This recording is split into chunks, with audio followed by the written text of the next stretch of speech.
Hey everybody, I'm Marty Brown, and today is a proud day for me as a songwriter and a singer. I'm sitting in the studio in Cincinnati, Ohio, Herzog Studios, where the great songwriter-singer Hank Williams Sr. recorded years ago I'm So Lonesome I Could Cry, Lovesick Blues, and My Bucket's Got a Hole in It. It was recorded right here, and it's just unreal. That I'm sitting here. I just love him so much, and I love his music and his songwriting.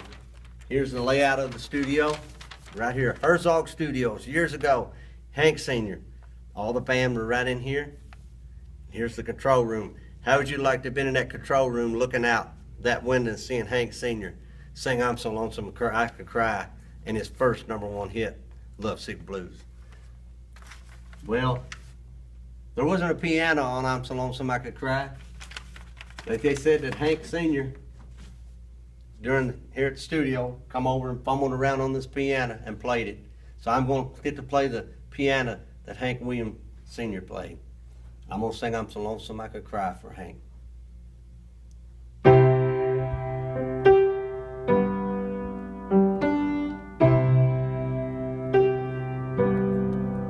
Can you hear that lonesome whippoorwill? Lord, he sounds too blue to fly. That midnight train just went winding low, and I'm so lonesome I could cry. Have you ever seen a robin weep when leaves begin to die? That means he's lost the will to live, and I'm so lonesome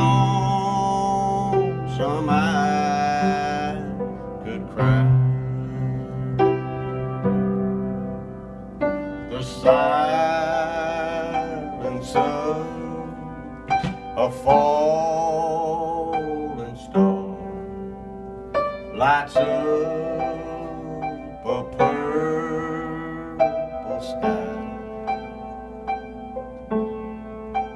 and as I wonder where you are, I'm so lonesome I could cry.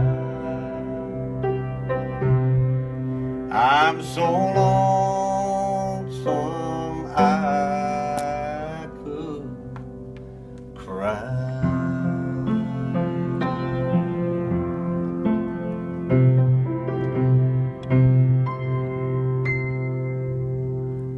Written by Hank Williams Sr., the greatest songwriter there ever was.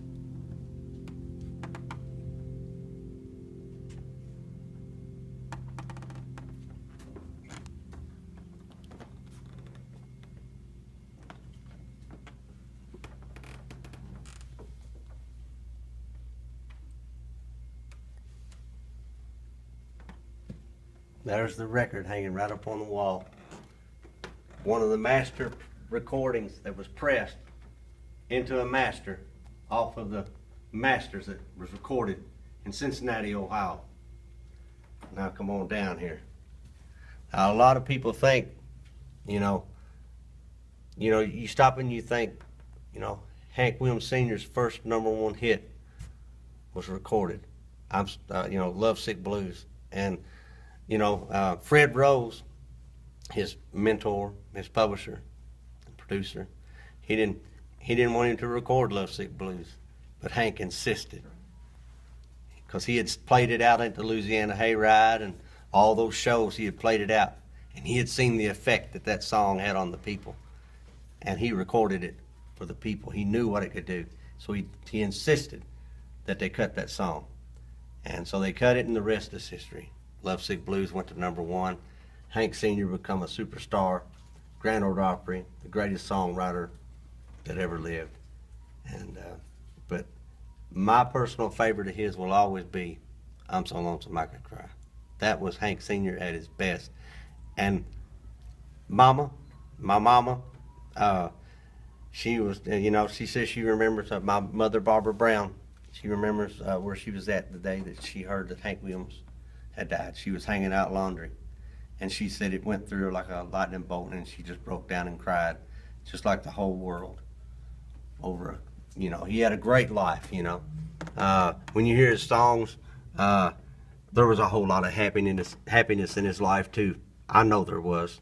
When you hear songs like "Hey Good Looking," and "Jambalaya on the Bayou," and when you hear that, he had those happy melodies too, but he could strip it down and dig down deep in his mind and his heart, and he could just bring the feelings out and make you believe it in a song. That's why he was great, and that's why his songs will live on forever, forever, forever.